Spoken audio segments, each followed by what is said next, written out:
Да. Има tu velike sasracionăm, pa možda im organizam. O apontador é do meio, não é? Stignemo, ali... Ali só. Ah, já está ao vivo. Não há colegas que posso.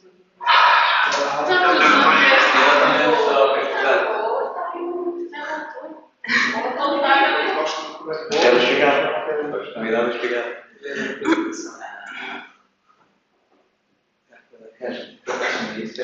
Caja.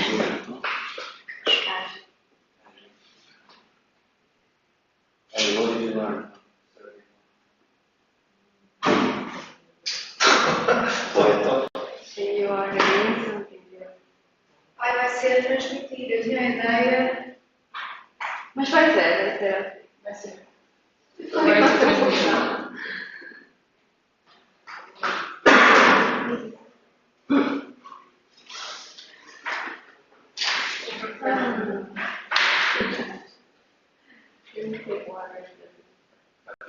Answer more than 5 on your presentation.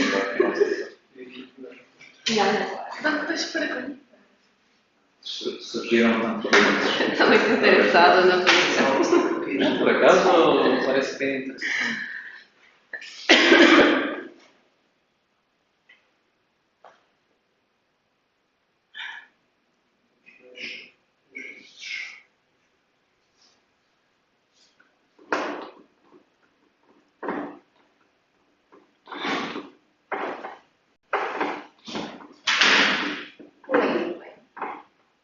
Estava por subir.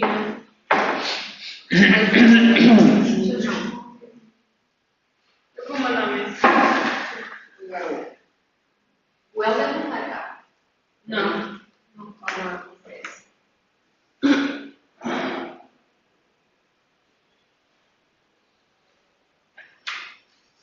No, I was saying last week. Gia Sham from the Masters. She's here. Oh, yeah, She was she's in there. Cabrera. And then she comes by this and we met. This was coming from Andrade. She's still the same. We were in contact this time. Okay. You remember her? So it's not silver. No, it's Okay, the but long the third. hair. The long hair. I have an idea that I saw a video from her on Facebook from this. I think she was from Erasmus and That's nice. You know with whom I'm now more in touch because he's going to Serbia very often. Just not doing business anymore. Actually, in Novi Sad. Yeah, in Novi Sad they have a connection. His company is in Munich. They have, I think his boss is like Serbo-Bosnian Croatian. They're doing some collaboration with a company from Novi Sad, Ipan. So actually he's really impressed by Serbia and he's constantly asking me questions, showing me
Já passou.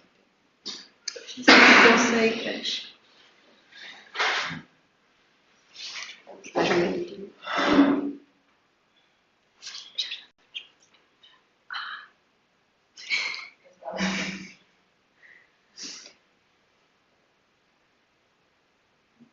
Acho que mais um minutinho. Deixa eu ver. Chegar.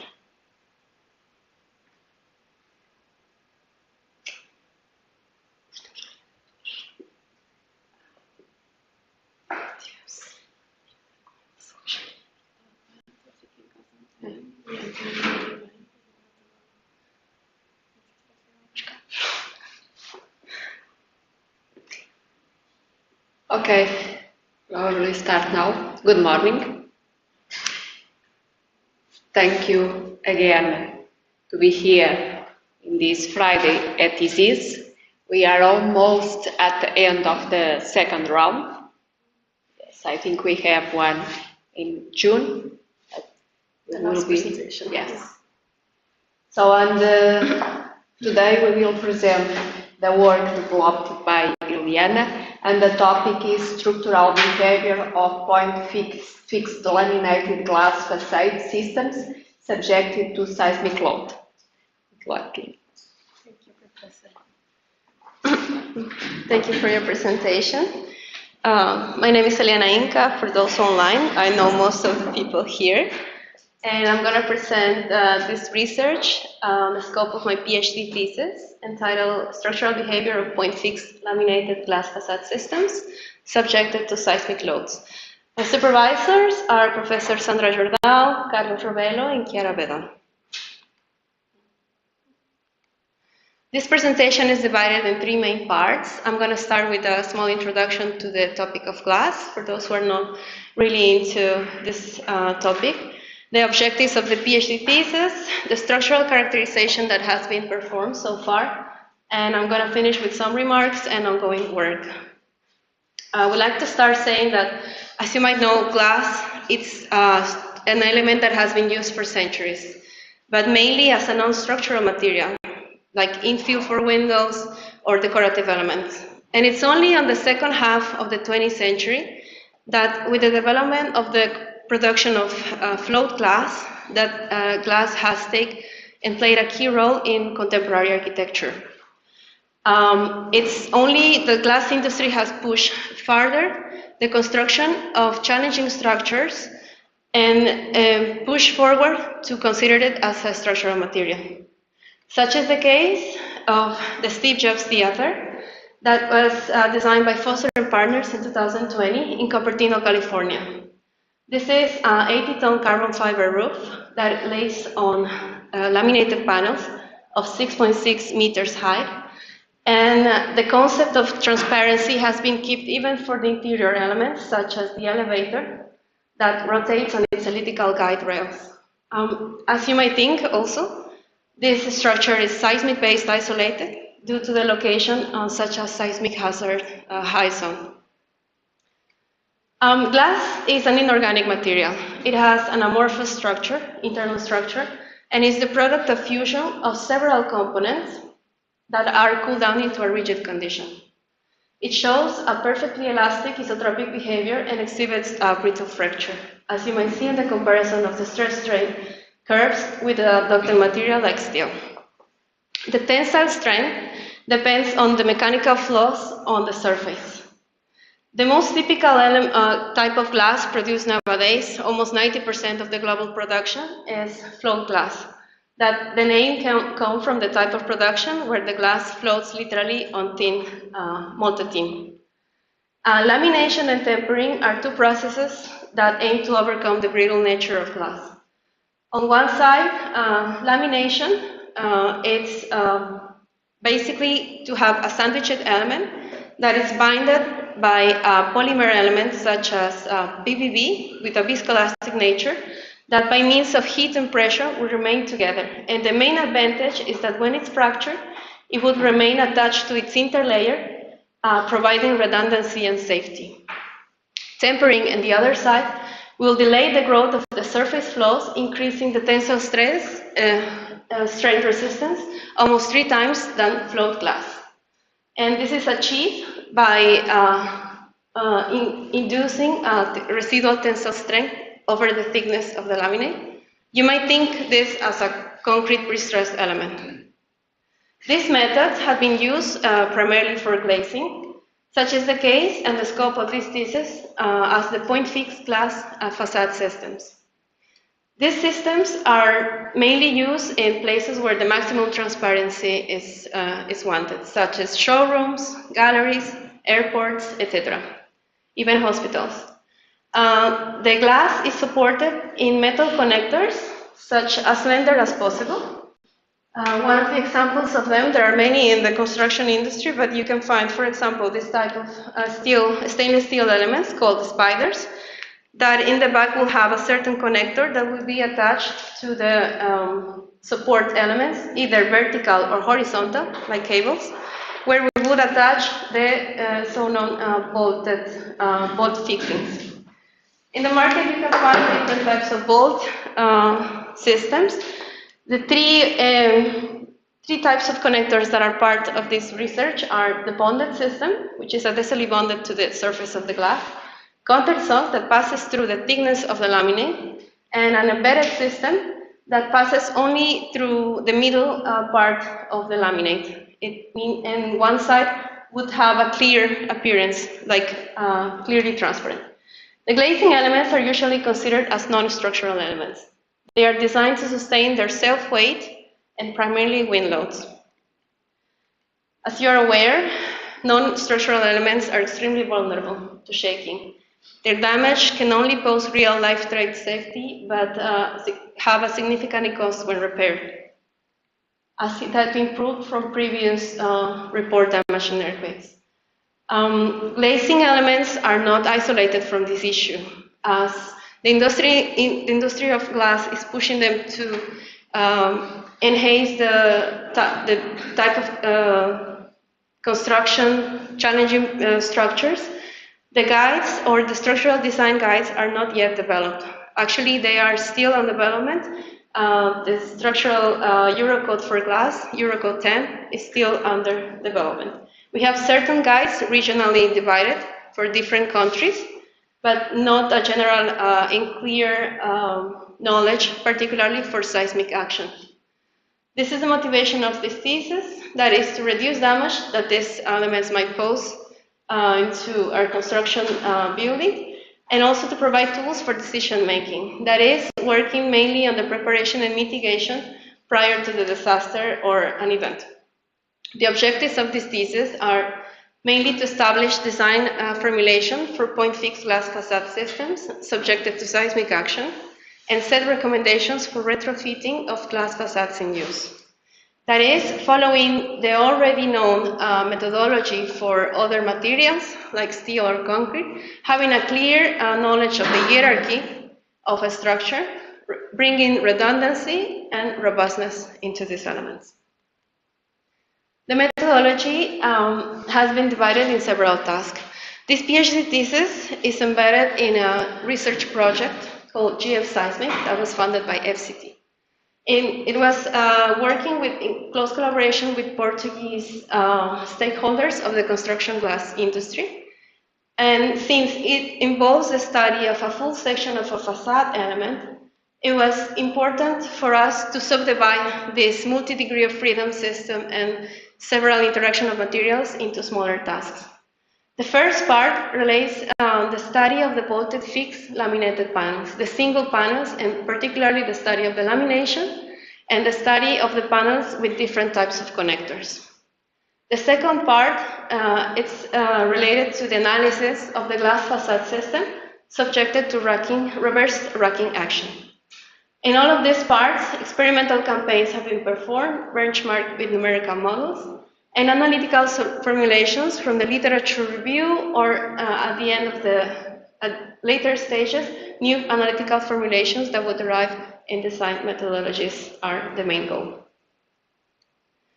I'm gonna just go through all of these tasks briefly and start talking about the first part of this study that relates to the study of the simple supported laminated glass elements under uniform distributed load. This experimental campaign has been developed in University of Coimbra in the laboratories of structural mechanics with the master thesis of Manuel Gonçalves, where a single laminated panel was simple supported on a rigid frame composed by steel beams, and the uniform load was imposed on top in a water reservoir.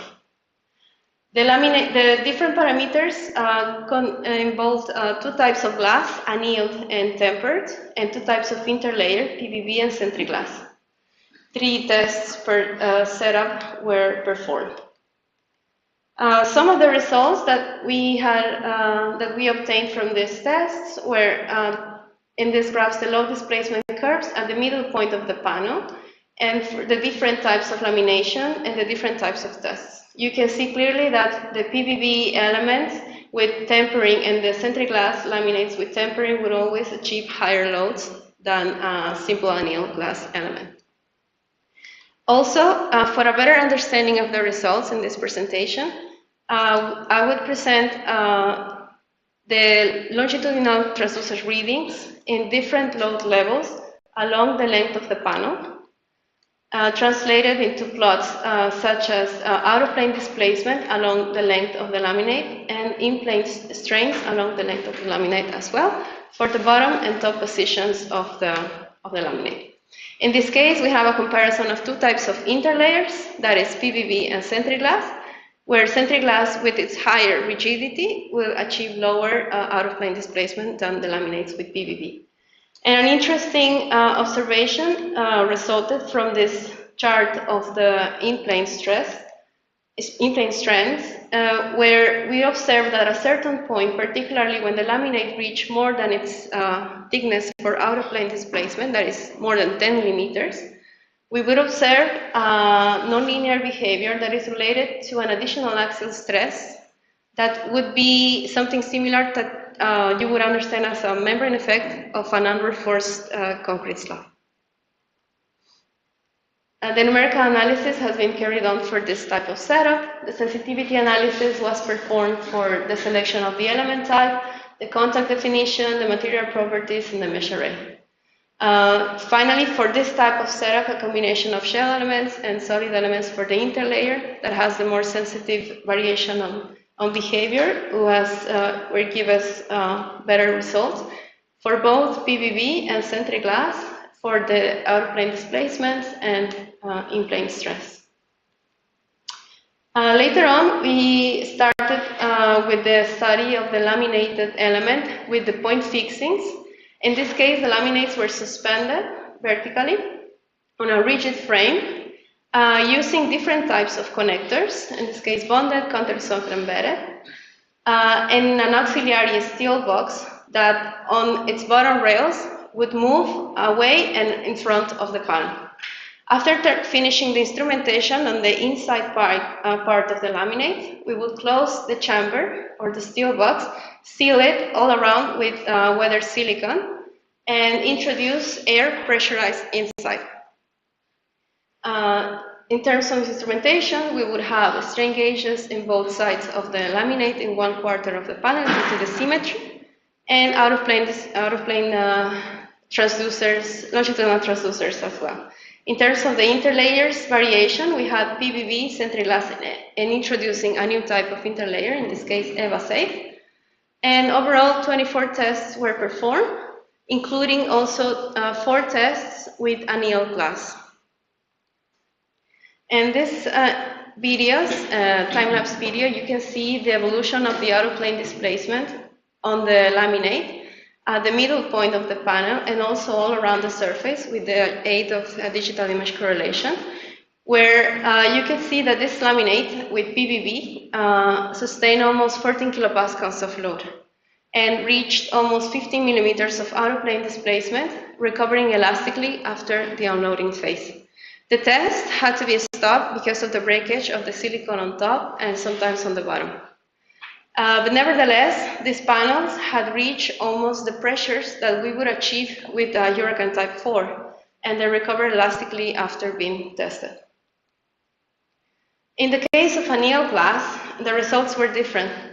We had to stop the test because all of them had broke and achieved its maximum tension stress, as we could compare with the design 8 of pre-Eurocode 10. Most of them reach values of 30 to 40 megapascals and show this abrupt rupture.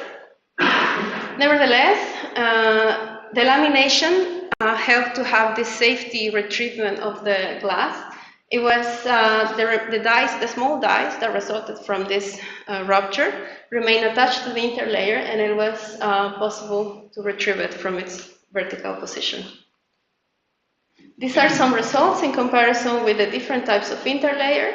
For the case of the bonded bolt, Sentry Glass, ISISE, and PVB, where you can see that Sentry Glass will always show a higher stiffness in comparison with ISISE and PVB. Nevertheless, ISISE showed to be a very competitive lamination foil. The similar results for different load rates are pictured on the right side along the length of the panel, where we can see clearly this difference between the different type of lamination foils. And particularly, we could observe the development of the strut lines along the connectors in different directions, particularly for the panels that broke, that presented this rupture, the annealed panels. The numerical models were performed for this type of connection, for this type of panels.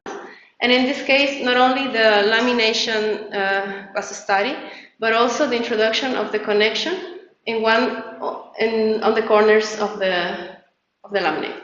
Abacus software was used for this purpose, and I'm showing in this chart, in this image, just the countersunk type of modeling. But this has been performed for all of for the three types of connectors. And the results were benchmarked with the experimental tests for the three types of connectors. And in some cases, we would have to adjust the material model for the interlayer material. In this case, the charts for PVB, for ISISE, would show that for different types of modulus of elasticity, we will approximate in different ways the results for the out-of-plane displacement in different load rates of the laminate. Finally, all of the information that was collected from the previous steps allow us to go for the full-scale section of the facade system. In this case, the aim was to study the structural behavior under reverse cyclic displacement. For this purpose, first we had to select a reference building from the already constructed buildings located in Portugal, located in a highly seismic zone, and we extracted from the top floors what would it be our section of the facade. The building was designed according to Eurocode 8 and taking into account damage limitations per building in terms of the interstory drift for the non-collapse stage. That would represent 1% for the type 1 of spectrum and 1.3 for spectrum 2. With this information, and considering that the glass facade would remain attached to the interlayer, we would extract the maximum in-plane displacement that the building would induce. Nevertheless, this information, and using also FEMA 461, helped us to develop this load protocol. It's important to say that there is no standard yet for this type of test, particularly for these elements. And so we have to perform this study using information from FEMA 461 and also perform a numerical study to understand what would cause the damage and what are damage parameters for this system. Finally, the load protocol started with 6.5 millimeters of in-plane displacement with a low velocity, and the amplitude was increased up until 167 millimeters.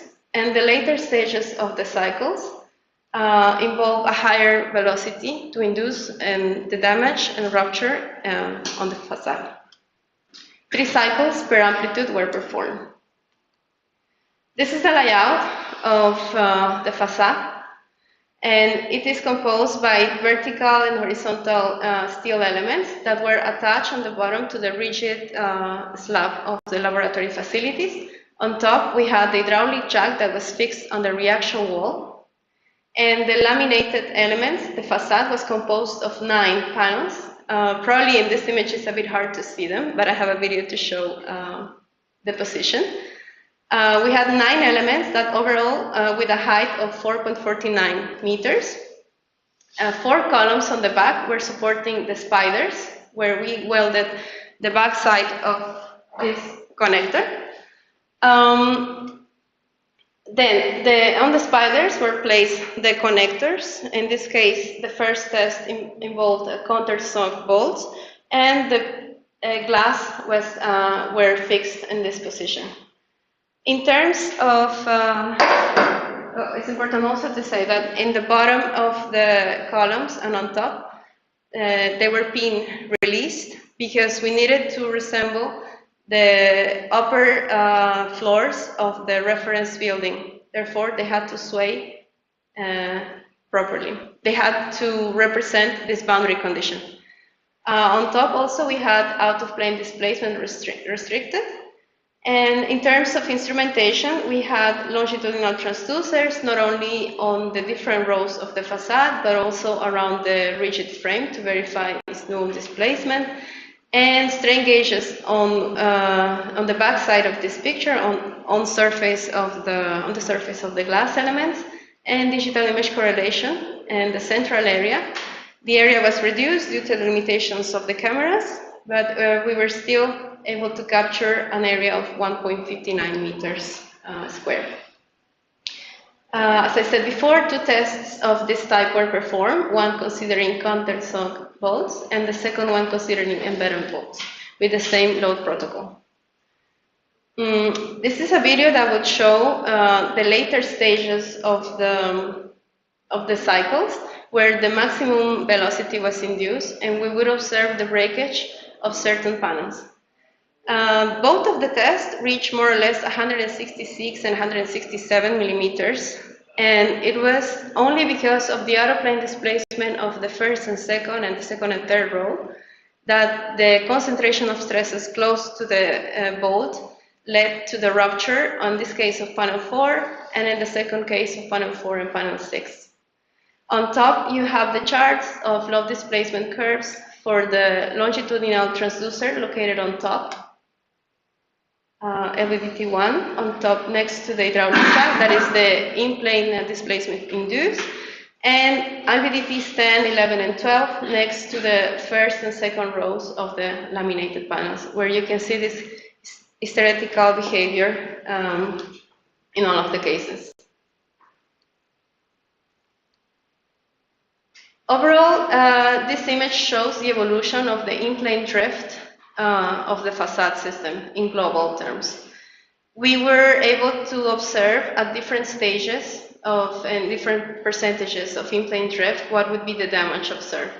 First, we would observe damage in the silicon, out-of-plane displacement between the panels, and at the end, before the collapse of the panels, an increased shear concentration around the connections of the spiders between the panels, and later on would result in the collapse of certain elements. It's interesting also that after having the collapse of 1 or 2 elements, the test continued for at least 2 or 3 cycles, and we would expect to have some sort of domino effect, but we didn't. We stopped the test because of the time limitation, not because of the successive collapse of other elements. In fact, the laminated panel readjusted, and it was able to continue with the test.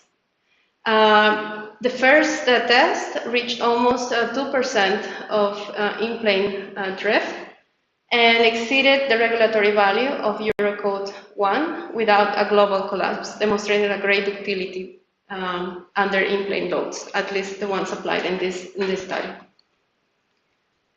The numerical model is still in development, since it's very sensitive to the imperfections that are intrinsic of this construction, and also to the different material elements, material models that are embedded, particularly the lamination foil. And these are preliminary results. In a global scale, we were able to capture the shear stresses that would be developed close to the laminated elements and the connections with the spiders, the out-of-plane displacement that was captured by digital mesh correlation in our model, and so far we are still adjusting some parameters for this numerical model. To summarize everything, the experimental campaigns for both the single laminated panels and the full section of the facade system were accomplished. The ongoing work relates mainly to the numerical assessment of the facade, the parametrical study, and the introduction of the seismic law, that is, the dynamic action, that would result in recommendations for design and assessment of structures in use.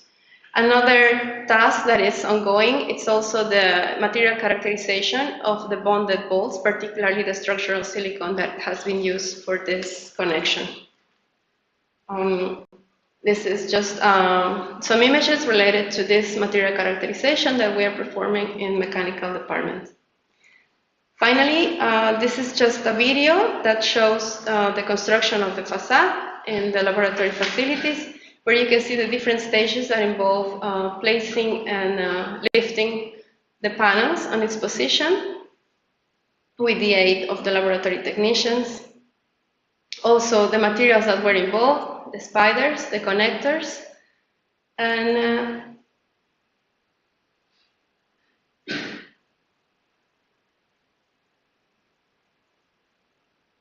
here, and the introduction of the silicon between the joints of the laminate. After the instrumentation of the facade, for the different stages, the facade was ready for the test. Finally, acknowledgements to the Foundation of Science and Technology for the grant that supported GF Seismic project and my studentship, as well as the team that worked on the preparation of the different experimental tests, supervisors, external advisors, and the industrial partners that were involved providing all the materials for these campaigns. And if you would like to know more information about the project, we have the web page that is where you can see more about what has been developed. Thank you.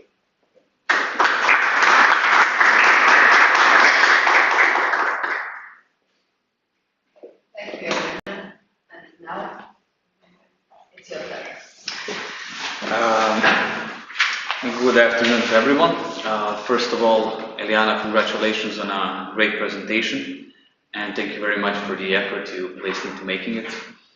I think we all got quite a few interesting information, since I believe that not many of us had the opportunity to work with structural glass. I think it's an interesting topic, and I would have a few questions to ask you. If we can start with the slide, I think 13. From the back. 13. Yeah, it's a table 13. summarizing 13. Yes, it's a table summarizing the experimental campaign. Mm-hmm. Yes, This one.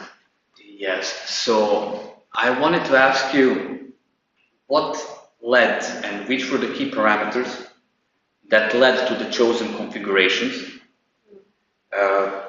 In particular, maybe since we saw that Sentry glass showed the highest rigidity, Yes. but it was not considered with annealed glass, for example. In principle, we had planned 3 tests per interlayer and connector, but there was some problems in the budget that we had to cut down this information. We mainly rely on the bonded system, where we can have like a faster the material from the provider, and we kept like bonded connectors with the 3 types of interlayer, and having at least this parametrical variation to later adjust it with the numerical models. And also we had information of Sentry glass from the previous tests that were performed by the master students, so we were working with those. optimizing the costs and time. Okay, thank you. And I also noted that in the second campaign, I think it's slide 15, 17,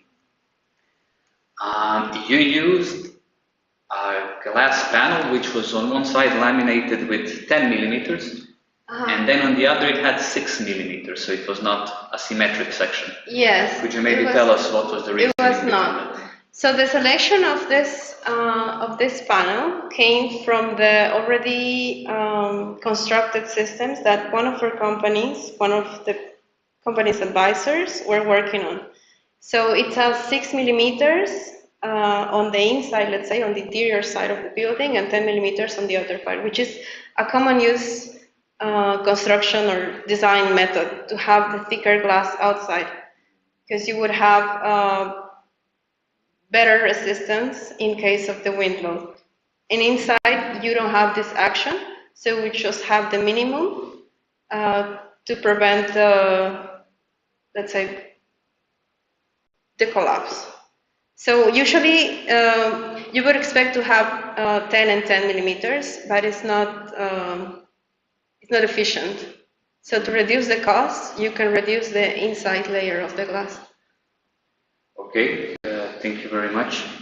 And regarding the campaign which preceded this one, the campaign on isolated panels, so would you tell us maybe what was the effect of application of the silicone sealant that you added? And in addition, I'm interested if you can tell us how were you able to measure the applied load, since it's a, let's say, system of application at least unknown to me and I never used. In this case? In this? No, in the previous. In the previous. That's, I think it's an isolated panel under pressure. Yes. So we had on the back part hydraulic sensor. Okay. So it would measure the inside, the internal pressure, and the pressure would be applied on the opposite side of this image with pressurized air. So we had on the back part.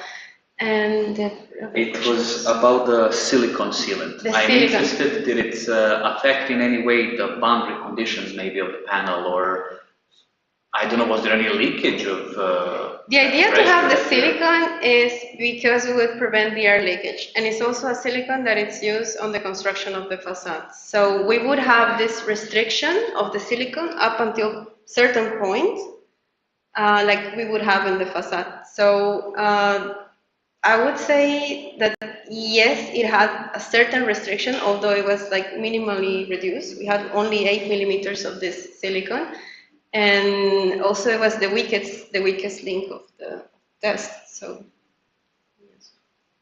So the boundary conditions, you would say they are simply supported? The boundary conditions here were point fixed, okay. Primarily, yes. Okay, and the other sides were considered as free? The other sides were considered as free because when we would observe the evolution of the airplane displacement along like different directions, you wouldn't have this restriction on the borders, at least what we obtained from the digital image correlation. Thank you. So moving on the full-scale campaign, I'm interested in your opinion. How challenging, in your opinion, was it to install this panel? And was there any particularity about the layout assembly itself? Actually, if the installation crew is experienced, this is not a challenge because we have like the people who came and advised us to do it. They have like a straightforward procedure. So it's all about the material and the people.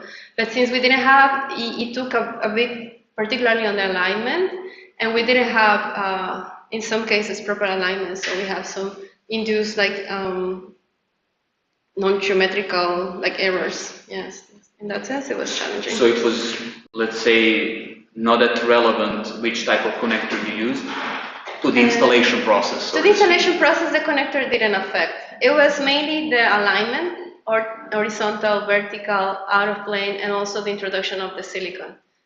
Because only on the second test we developed a methodology to do it properly. Yes. And having now the information that you have and the knowledge you have, so what would be the preferable connection typology for the problem you had? And later I would like to also mention the imperfections that you mentioned. For seismic actions? For lateral loads, let's say. Is it seismic? I would say that both of them behave very close. So I wouldn't discard using any of them. The difference of one of them is that what the architectural requests are, because the embedded bolts actually are more transparent.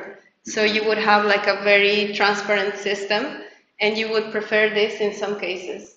Although, like countershock they both will behave the same.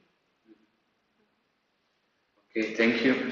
And this global imperfections related to the installation, do you think they have a significant effect on the behavior? They have an effect on the behavior, but it's unavoidable. Even on the real construction or elements, it's something that is intrinsic of this type of construction. So yes, we are considering them, and they have an effect. So you consider them in the numerical modeling? Yes. In which way? So we impose, since we have the measurements of, for example, the links of the joints, we know like how much they were, the difference between them. Let's say the thickness of the silicon, we were supposed to have only 10 millimeters, but in some cases we had like 12 or we had like 7. So we know exactly these measurements, and the numerical model represents the same. Okay, thank you. And maybe a few questions regarding the numerical model itself. I found it interesting how you modeled the bolt. I think it's slide 17 if we could see it. So if you can elaborate a bit on that, and in particular to the part where you used beam, 2-node beam elements. Yes, so this is the case of the countersunk bolt. And initially we had like a solid element also for the shank of the bolt, which is this part. But also we considered the rotation that it could have in plane. As you can see here, it rotates. Okay. So in order to reduce also the computational time, we made an equivalent set of beams with rotation, degree of freedom, so we can have the same effect as if we would have the shank model, let's say. Mm-hmm. And then we had the contact definition between the glass and the bolt. Yes, in reality we would have this polyethylene element, the black one, that prevents the contact directly from the steel and the glass. And this was also modeled, it was also imposed in the numerical model. And then we have the interlayer, all of them modeled with solid elements and different material properties for each. So one node of these beam elements, mm-hmm. What are the boundary conditions in the end? At the end you have only the shank, the back side of the bolt fixed. I was referring to the end of beam element, so is this continuous? This is continuous, yes. Okay. You have a condition of beam and connection with solid elements. It's a tie.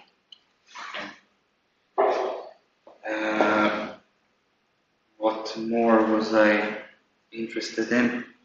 So, for example, do you have an assessment of what is the contribution in terms of lateral stiffness mm-hmm. of these glass panels? And is it, let's say, something interesting or something common? Could it be interesting for the designers to consider them as structural contributive elements? Actually, yes, and we were discussing this with following this study, to consider the mass of the facade as a TMD system. So it would be possible if it would be studied. So far, the mass of the facade, it wouldn't be representative for the building itself, and it would also depend on the link. So if you would have the facade support system linked to the building, then you would have this the transmission of the forces directly from the building to the facade, and that would cause the problems, which is this case. But usually, what we want to prevent is this. So to create this, to avoid this link, to actually have the facade isolated from the building. So let me then rephrase it. Do you see any potential of glass panels adding to the lateral stiffness of frames in the elastic, let's say, range? Or is that something that should be avoided? Not really, because they have certain ductility, but they are not fully ductile elements. So at some point, we would have to disregard them. At some point, they won't recover fully. Yes. So they don't have enough of Yes. the deformational capacity.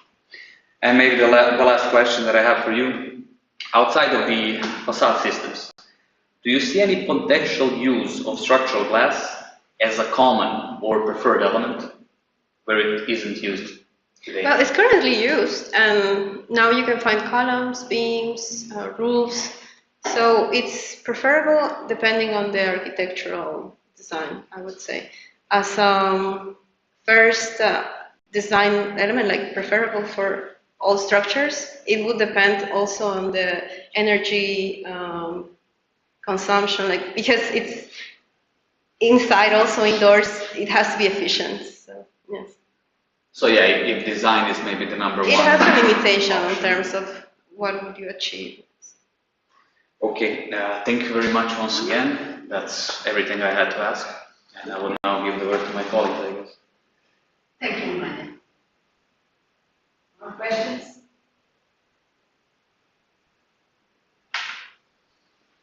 No. Okay, I have a question. I think it is in slide 27, 26. It's one with a table. Oh, no, it's the one before. It's not a table. It's 26. 26. Is this one? You have part 2 and tasks 4, task 5. I think this is the task from the project, okay? Or It's actually the task from your PhD. the PhD, yes. So, task 4 you have the experimental outline, and task 5 you have the numerical part. As I understand, you are more or less this task 5. Yes. Okay. What do you think? What do you intend to do in task 6? Task 7 is clear, but in task 6, what do you think with the Analytical formulation, yes. So far, the systems are designed only by numerical models, basically because there's no standard. So when we go for something new, or at least the designers, when they go for something new, they develop some numerical model, and they try to verify with the already formulations for maximum stress, tensile stress on glass. What we want to do is to, like, having at least tested these elements, to have a certain parameters or tables or design aids to have at least a first design check. So in terms of analytical formulation, we would take the formulation that is already used in literature for pointed fixed elements to run like a statistical variation, and then go for the facade system. So task 6 and task 7, the task is, as you said, it's also for some aids for the design. Task 7 is the same design methodology. I think task 6 probably you have the background, analytical background, after the layout. So it is expected that these two tasks would take much less time than the experimental one. Yeah, My question is about the time. I know, Yeah. because it has, I mean, 2020 was a year that I had to cut off because the lab was closed, and at least for this test. So I'm on 1 year behind. In any case, we would discuss now if this is going to be like also a future task, or I'm going to be the one developing this part. But yes, it's about time.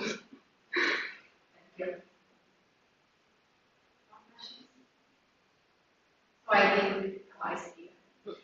From the question, from your presentation, I think it was very clear. You explained everything. A lot of impact.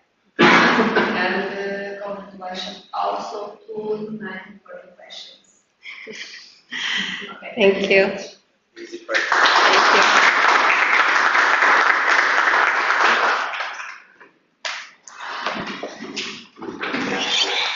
Thank you.